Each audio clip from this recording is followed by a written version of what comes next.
সাত পাকে বাধা পড়তে চলেছেন অভিনেতা কাঞ্চন মল্লিক এবং শ্রীময়ী চট্টরাজ। আগামী 6 মার্চ নতুন জীবন শুরু করবেন কাঞ্চন শ্রীময়ী।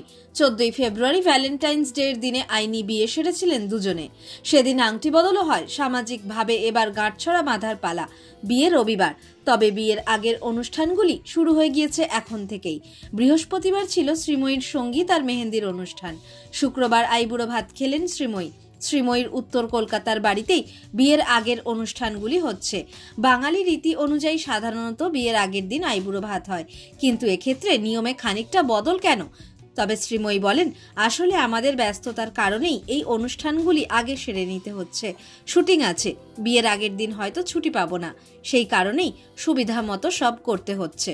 মেহেন্দিতে লেহরিয়ার কাজ করা কমলা রঙের একটি লেহেঙ্গা পরেছিলেন শ্রীময়ী। দুহাত ভর্তি মেহেন্দি।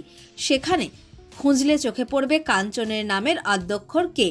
অন্যদিকে কাঞ্চনও হাতে মেহেন্দি দিয়ে লিখেছেন শ্রী। মেহেন্দিতে লেহেঙ্গা পরলেও মায়ের কাছে আইবুড়ো ভাতের অনুষ্ঠানে কিন্তু এক্কেবারে ঘরোয়া সাজে শ্রীময়ী। গাঢ় গোলাপি রঙের সিল্কের শাড়ি, কাঞ্চনের দেওয়া সোনার গয়না আর খোঁপায় আকন্দ ফুলের মালা। হবু কনের সাজে সাবেকি ছোঁয়া। আইবুড়ো ভাতে কি সব পছন্দের পদ ছিল?